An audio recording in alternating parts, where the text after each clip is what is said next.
Hello YouTube, Bane666 here. So yesterday I came across an article on feminist site Mamma Mia called "Dear Men's Rights Activists, Stop Pretending You Care About My Pain" by Anonymous. So let's get stuck into it and see what he says. My story's sad on the face of it, but not that unusual. I'm a middle-aged father of a small child. My marriage ended, and because of my daughter's age, she stayed living with her mother, and my access was structured around fortnightly weekend visits. That's the sort of industry standard outcome for these kinds of situations. It's endorsed by child development experts, and it's in line with the flow of rulings from the family court. Okay, so we have a divorced father and the very young child has stayed with the mother. Fair enough. 2 points before we go on. The first point is, I have to ask the question, when the child gets a bit older, will the child be seeing the father more than fortnightly? I think that's a fair question. And secondly, later on in the article, he mentions women being paid less than men, which of course we know is not true. Women typically earn less money because they typically work less hours, and he's just explained to us right here why that is. So keep that in mind for later on. But for now, let's continue to the next bit. That's a fairly cool and rational way of describing what happened to me as a dad. I want to tread carefully, because there are many men who have similar experiences and don't describe them coolly or rationally. Yes, it is true. A lot of fathers are angry because they've been fucked over. They are lied about in court and they never see their kids, and they spend an absolute fortune trying to get any access to their kids. They have a right to be pissed off. Next. At the one end of that spectrum, you have a basket of men's rights advocates and domestic violence deniers who see the thought process of defining parental access for fathers as a sinister feminist conspiracy. Domestic violence deniers. I hope he's not implying that MRAs are domestic violence deniers, because we don't deny that women are victims of domestic violence. We simply state that men can be victims too. In fact, it's certain feminist groups who are domestic violence deniers. For men, that is, male victims. They fully acknowledge female victims of male perpetrators, but not the other way around.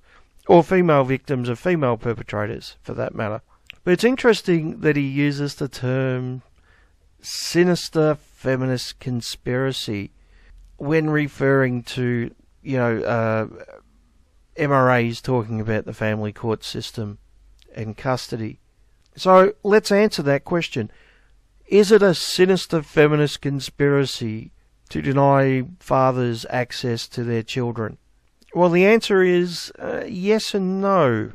It is true that there are some feminist groups who have been fighting for shared custody. I give them full credit. But unfortunately, the same can't be said for the largest feminist organisation in the world, known as Now. But they're not the only ones who are against shared custody and fathers' rights. Let me introduce you to the Women's Coalition. The Women's Coalition, fighting for the power to maintain custody and protect our children after separation or divorce. And they admit there's a custody crisis, only I think they've got it backwards. They say women are losing custody of children in epidemic numbers. Really, that's an interesting claim. I thought it was fathers who were losing custody in epidemic numbers. The devastation to women and children is incalculable. This is a claim they make over and over again. They very clearly see it as men or fathers on one side and women and children on the other. And they never seem to care or consider the devastation to fathers who don't have access to their kids, or the effect that it has on children being separated from their fathers. which makes me think that their only concern is women, and the children are just being used as an excuse. But they do have a solution. The new child custody courts will provide a fair process in which the best interest of the children standard is upheld. I guess what they mean by that is fathers will never ever get custody, and mothers will always maintain custody of their children, no matter the circumstances. And if you think I'm exaggerating or straw-matting them, wait until we get to the next part. About the custody crisis. What it is, judges are switching custody from women who are the primary nurturer of their children to fathers who are abusive or want to avoid child support. Now, the language they use here is very interesting. Whenever they talk about the mother's motivation, it is caring and nurturing. Whenever they talk about the father's motivation, it is to avoid child support or because they're abusive. So fathers, abusive, don't want to pay child support, always bad. Mothers, always good, loving, caring, nurturing. That is the standard that these people go by. In their worldview, there is no option where a father might be loving and caring and miss his children, and a mother might be abusive or lie in court. That just never happens. Next. How it happens, family court judges, with the assistance of court-appointed attorneys, psychologists, and occasionally social services, falsely find women to be liars, alienators, mentally ill, unfit or abusive, while disregarding strong evidence of abuse or unfitness by the father. So, in their opinion, it's perfectly okay to paint fathers as abusive, but you shouldn't dare say that a woman might lie or be mentally ill or unfit or abusive, because that never happens. It never, ever happens. Well, I'm about to give you an example of where it did happen, but before that, let's have a look at their reasoning as to why this happens. Why it happens. The family court system is designed so judges have the power to do whatever they want, which too often is maintaining male entitlement and power over women and children, power men seized 10,000 years ago when they established a patriarchal social system. Oh, so the evil men's stole the power 10,000 years ago with the evil patriarchy, and now the male judges always find in favour of the father because, you know, they're sticking up for male entitlement.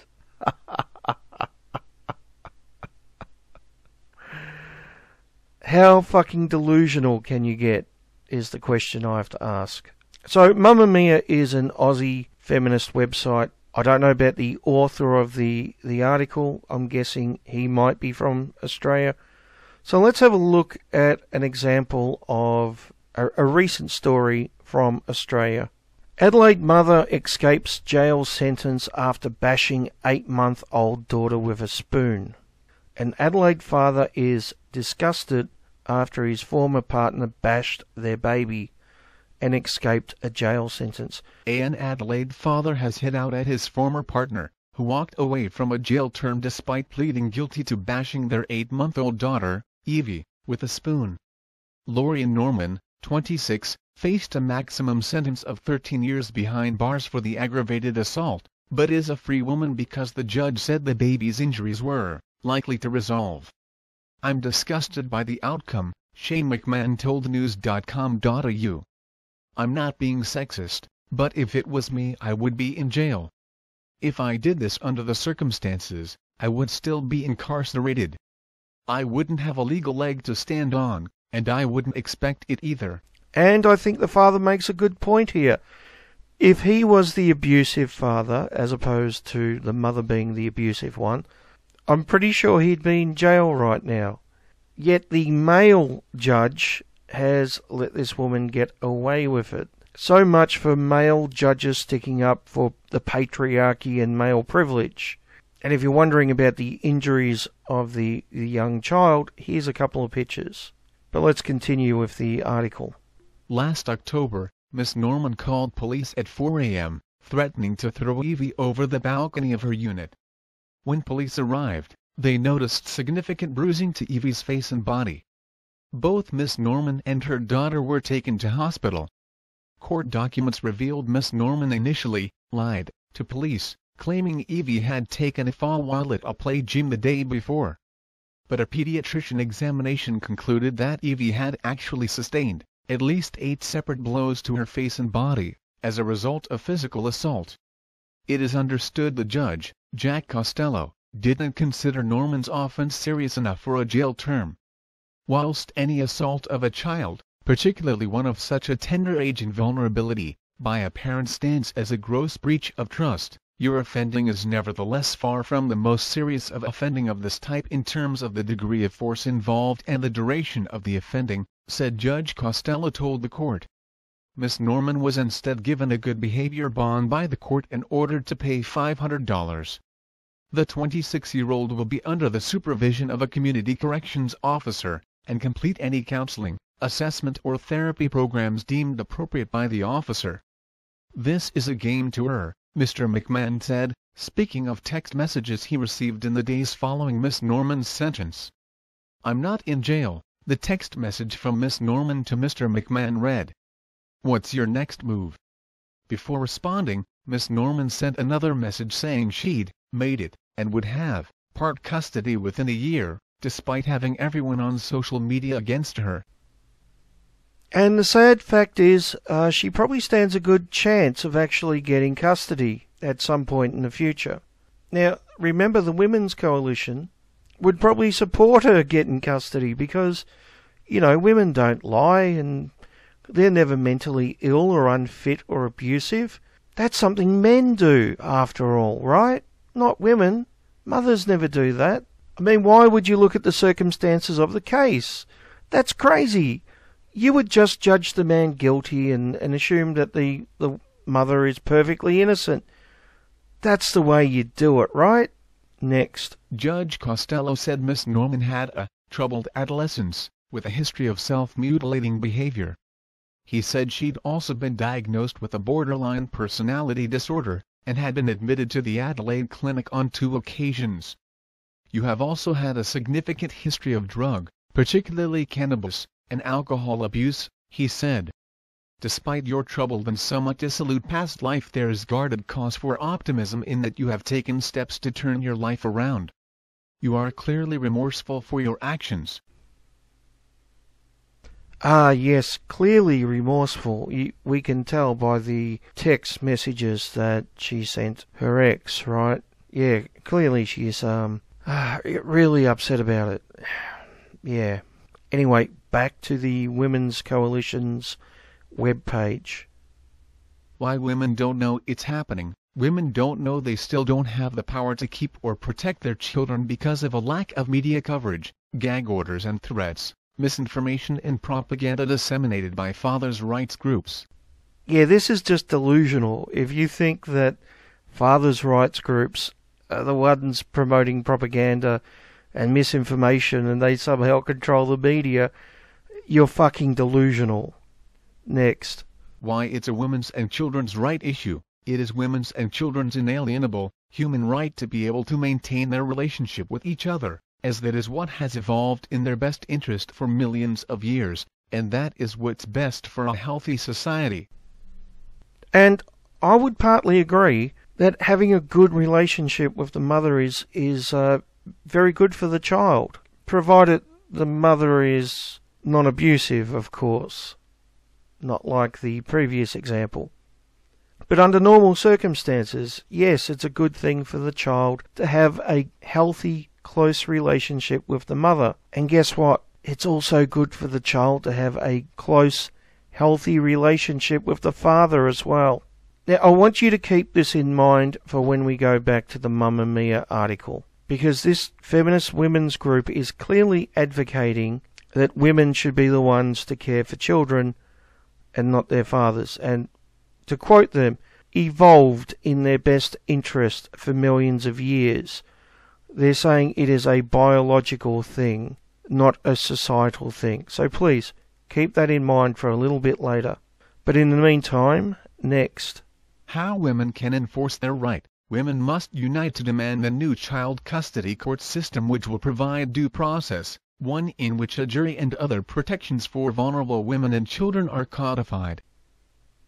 Yeah, it would be nice if we had a fair court system, family court system, with due process for fathers as well as mothers. It's a dream, right?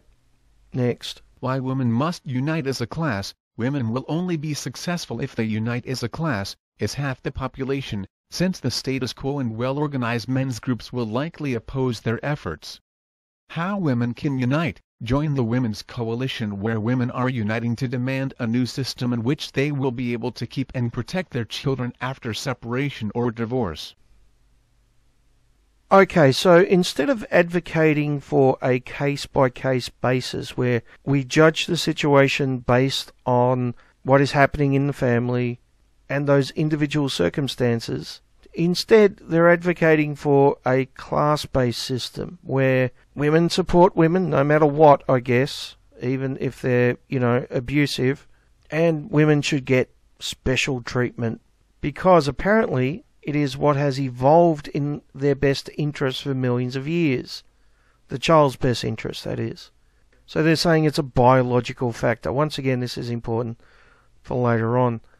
So this group has sent a petition to the United Nations.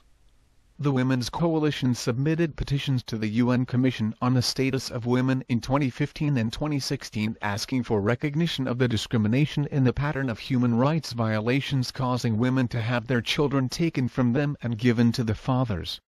Thanks to this petition, the CSW has subsequently recognized this prevalent form of discrimination.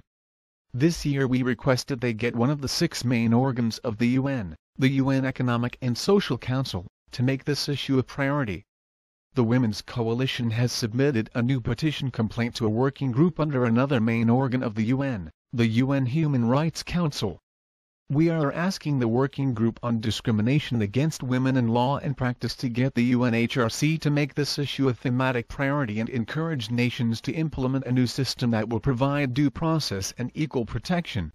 It's interesting, every time they say provide due process and equal protection, I can't help but think what they actually mean is ignore all fathers' rights, because that's what they're advocating for.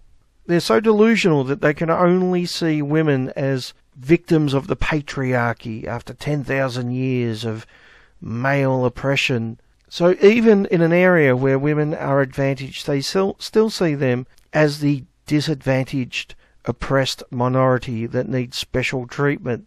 And any time a father wins custody, it's an act of oppression and should be stamped out. This is a pretty fucking scary group. I think I might have to do another video on them in the future.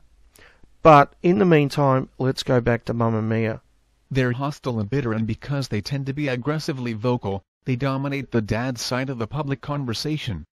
And because their talking points are ideological, unhelpful and often just self-evidently stupid, they make the conversation easy to close down.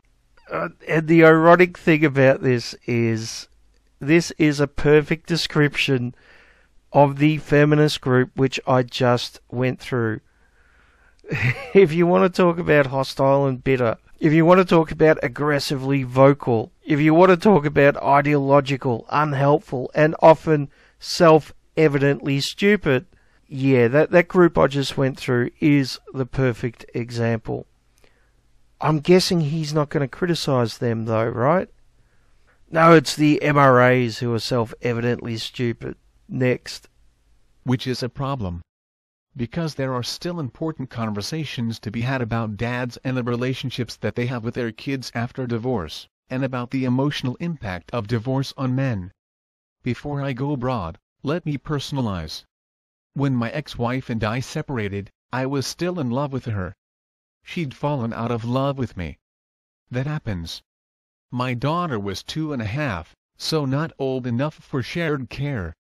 I'd been working while my ex-wife looked after our preschool-age little girl. So when we split, that was the status quo for our new family relationship. Once again, keep that in mind for when he starts talking about women being paid less money for the same work, which isn't too far away. So, yeah, he describes here how he was working and his ex-wife stayed home looking after the preschool age little girl. I wonder if that has anything to do with men earning more money. I don't know. It's a mystery, isn't it? Next. Again, all described coolly and rationally. Here's how I actually experienced it. First, I was overwhelmed with a scale of grief that I'd never encountered before. It was like my ex-wife had died. I missed her and yearned for her in the same way. That state of emotional devastation hasn't diminished in the 3 years since we split up. Now it's just there as a constant way of being. Second, being apart from my daughter left me with a similar and parallel sense of shattering loss. I went from being an active parent for her every day, reading to her, bathing her, putting her to bed, being a part of every development in her life, to seeing her for periods of hours every second weekend. All of which is incredibly unfair. Going from being an active part of your child's life to seeing her for a couple of hours every 2 weeks. I can imagine that would be pretty devastating. I'm not a parent, but if I was, I imagine that would be extremely devastating. This is something MRAs often talk about.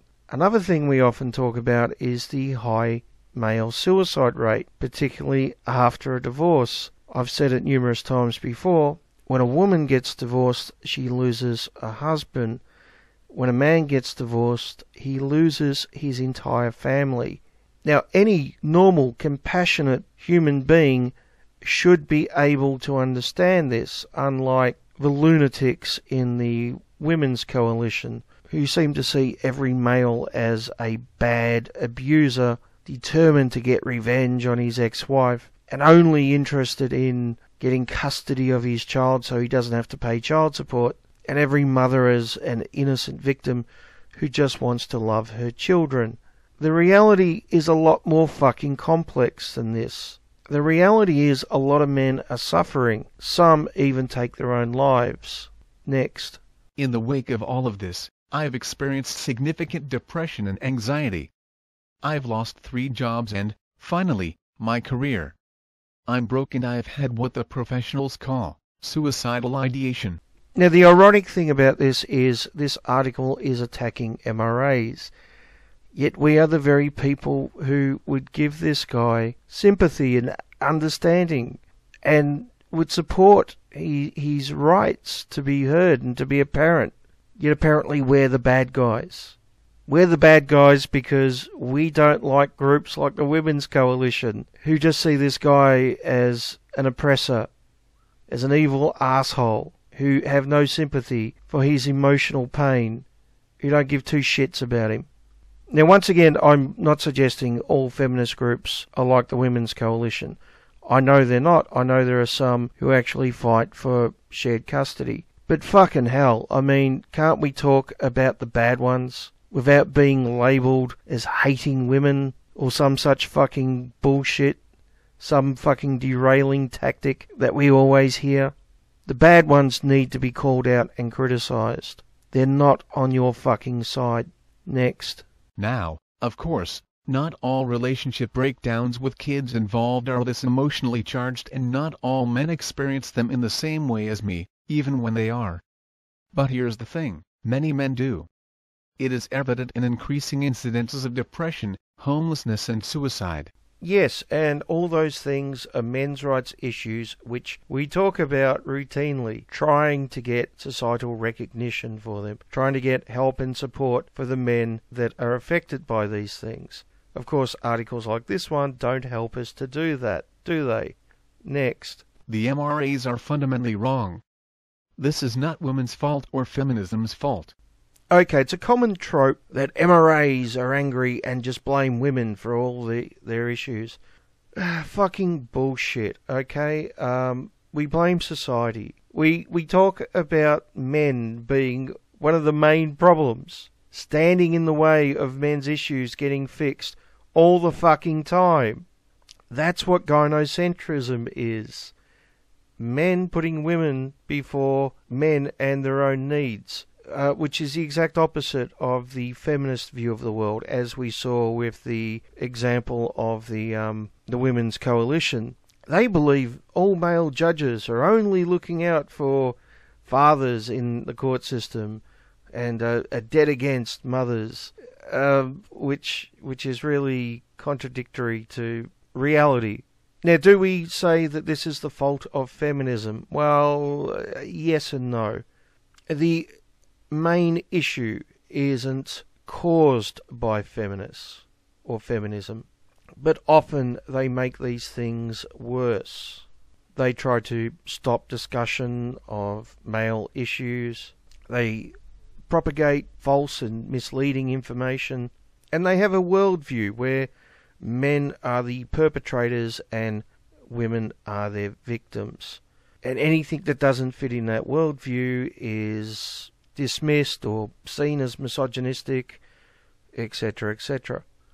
Feminism doesn't cause most men's issues, but it definitely makes it harder to deal with those issues. This is easy to demonstrate. It's something I've done over and over again for 4.5 years now. Next. It's really important to just get that off the table. If women and men earn equal pay for equal work. Speaking of false and misleading information, here's a piece right here that we hear all the time. If women and men earned equal pay for equal work. Well, assuming this guy's in Australia, that's been written into the law for decades now. Longer than I've been alive, in fact. I'm guessing probably longer than the author of this article's been alive as well. Unless he's having children at a really late age.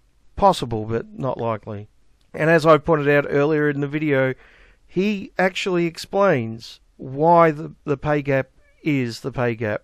He talks about his wife taking time off work to stay at home and look after the kids. Gee, I wonder why women typically earn less money.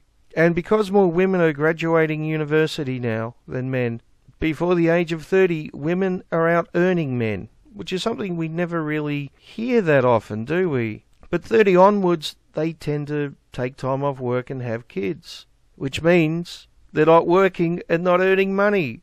Next. If childcare was cheap and accessible as a right. Should there be cheap, accessible childcare? Yeah, to a degree.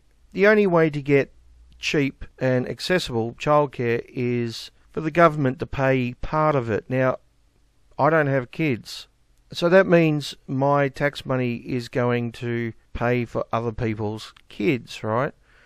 And I don't mind that to a degree.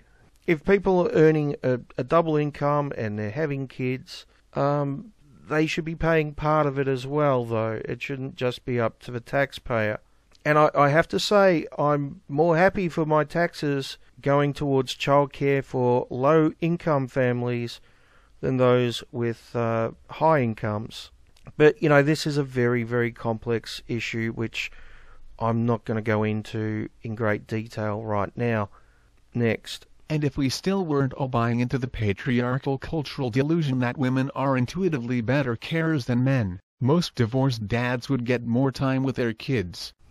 The patriarchal cultural delusion that women are intuitively better carers than men. You mean that same one which is promoted by the Women's Coalition and now? Is that what you're talking about? The patriarchal cultural delusion which is supported by feminist groups who are actively fighting against shared custody.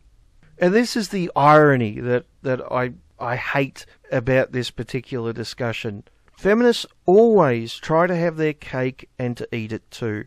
If a father gets custody of his children, then that's the patriarchy stealing the kids away from the mother, because we live in a patriarchal system which punishes women and oppresses them, and you know the courts are biased and always are in favour of the men, etc., etc. But if you point out that more mothers get custody than fathers, well, then that's because of the patriarchal system we live in. which forces childcare onto women against their wills, even though the mothers actively fight for custody. And that's patriarchy too. So it doesn't matter what you do. Everything is patriarchy. Everything is oppression, right? Fathers want equal custody. Well, that you can't have that, because women are naturally connected to their children. It's biological through millions of years of evolution. And fathers wanting custody, that's patriarchy. But at the same time, women winning custody more often is patriarchal oppression.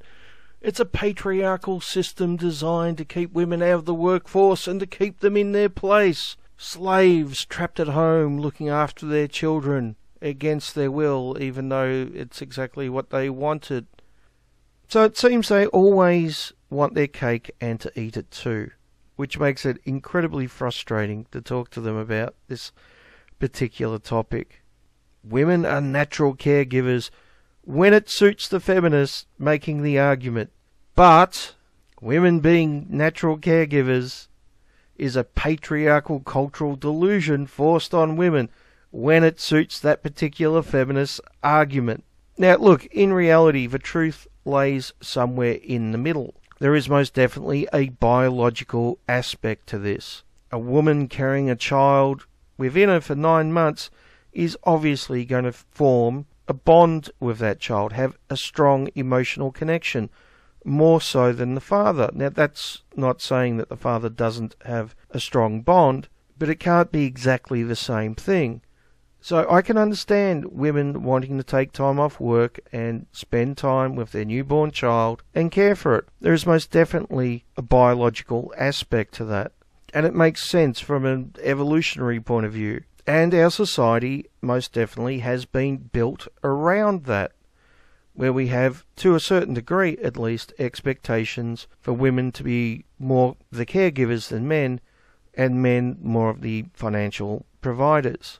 So the truth is somewhere in the middle, but we get feminists going to either end of the extreme, making extreme arguments instead of being rational in the middle ground.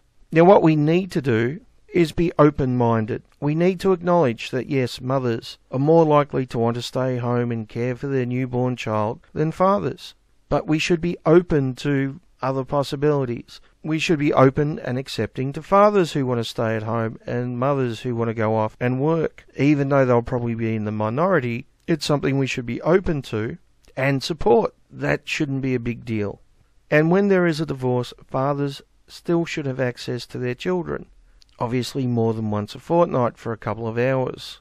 But, this requires both parents to be reasonable, and that's something that unfortunately doesn't happen as often as it should. Next. Even so, it's worth reshaping one of the main conversations that the MRAs have poisoned. So how exactly have we poisoned this conversation? Unfortunately, the author of this article gives us no examples or citations. Now, that's actually an instant fail, right? Because that can be asserted without evidence can also be dismissed without evidence. And the reason why is because we have no idea why this particular author thinks this way. Has he read misinformation about MRAs? Has he confused men's rights activists with pickup artists? Or even fathers' rights advocates? Now, I know some people will probably be saying, Bain, what are you talking about? Aren't fathers' rights advocates the same thing as MRAs? And I have to say, not always.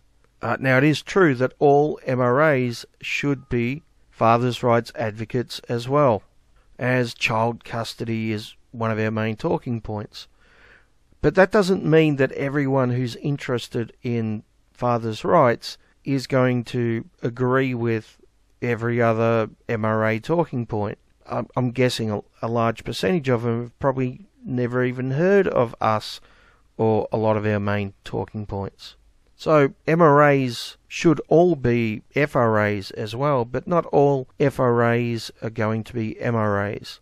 It's like saying pro-choice is a major feminist talking point, but not everyone who is pro-choice has to be a feminist, And in fact, not all feminists have to be pro-choice. There are a small percentage who are actually anti-abortion, as strange as that sounds. They do exist. So it's not black and white, it's shades of grey in a lot of cases. So is he talking about FRAs instead of MRAs? We don't know, because we don't have any examples. Is he just making it up because he doesn't like MRAs? It's possible, but once again, we don't know. Maybe he has cause to think the way he does, but we don't know because we don't get any examples. Maybe he's read something and he's misunderstood it, but we don't know because we don't get any examples.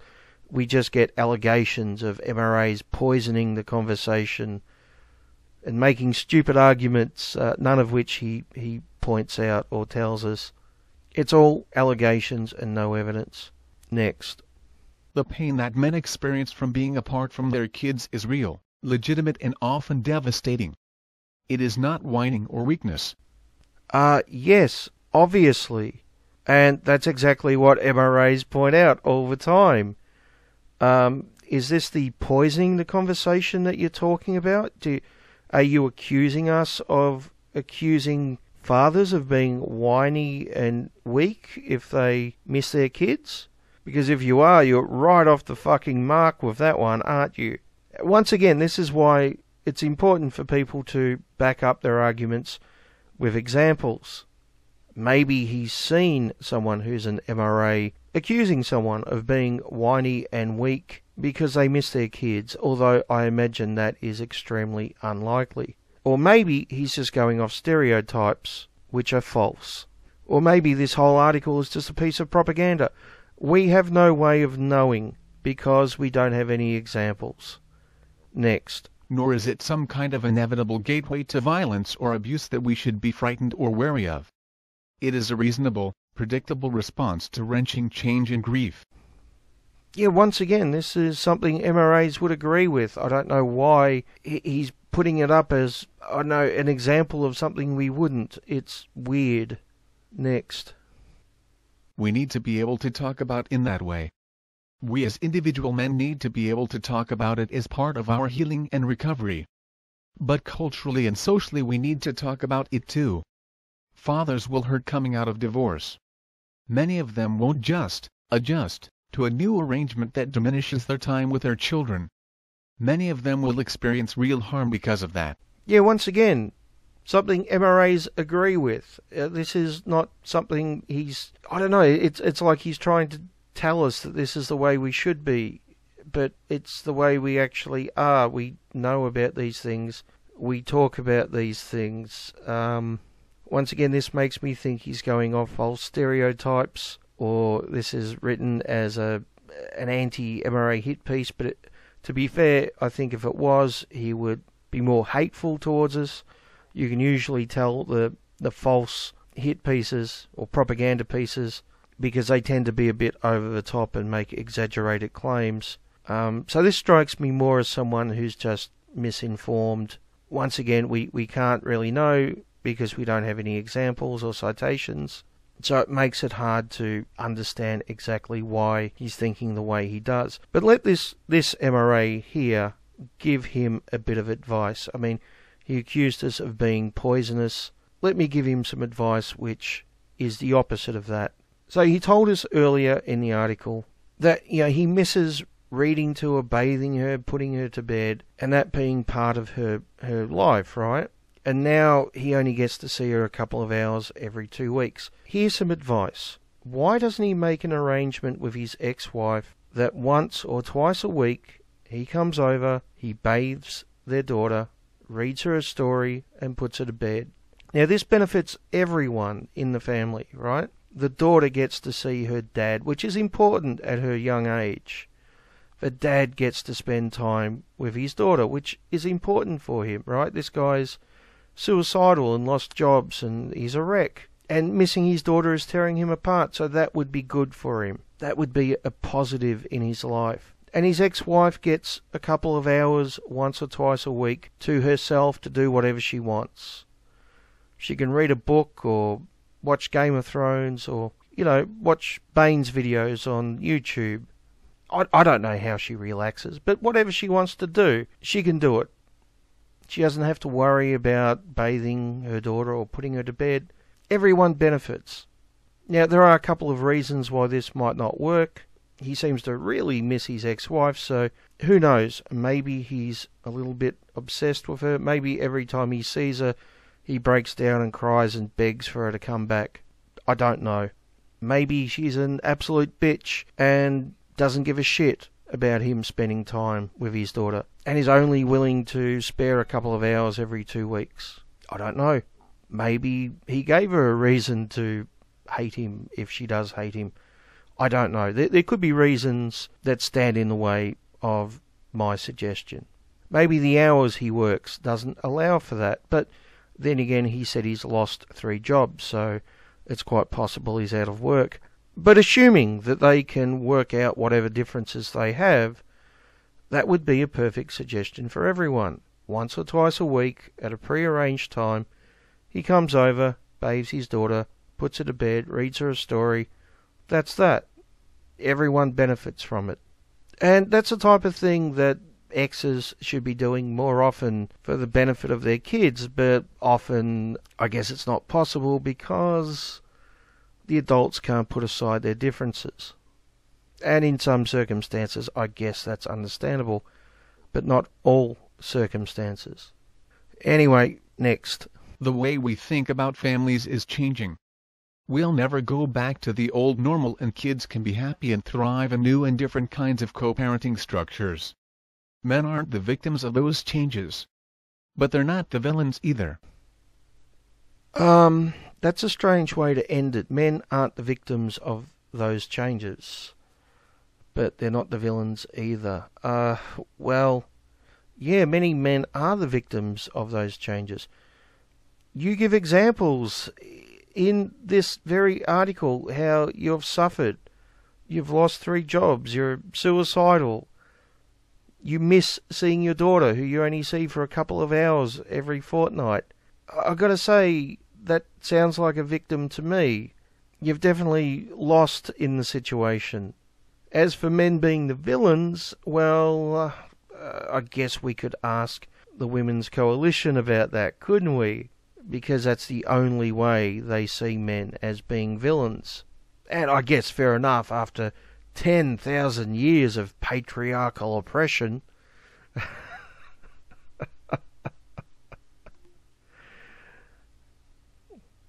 Yeah, don't worry, I'll be doing another video on that group very, very soon.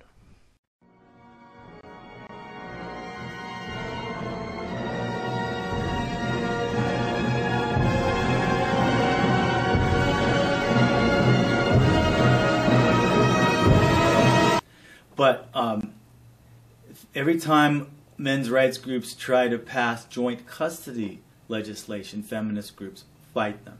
They fought us on paternity fraud. In Sweden, they tried to create a man tax. There's in India, the men's rights movement is trying to get the rape laws to include male victims, and the feminist groups apparently are fighting that. I'm not saying all feminists are this way, but I think the ones who are affecting public policy, who have the lobbying power, I think they are. I know a number of feminists who believe in men's rights, and I think it's increasing. But there's a lot, the lack of awareness out there about men's rights issues and the men's rights movement is amazing. The type of reactions you're getting today about the men's rights movement are the kind you would get 15 years ago when you talk about fathers' rights. And that has changed. If I mentioned fathers' rights 15 years ago when I was in law student, people wouldn't like it. People would say, oh, you mean the ones who don't want to pay child support. That has changed now. When you say fathers' rights, you're going to have a divided room. You're going to have some people who are very sympathetic to it. And you're not going to have that immediate reaction of scorn. And I think the men's rights movement will evolve that way too. But it's going to take a much longer battle because it involves much more than just fathers.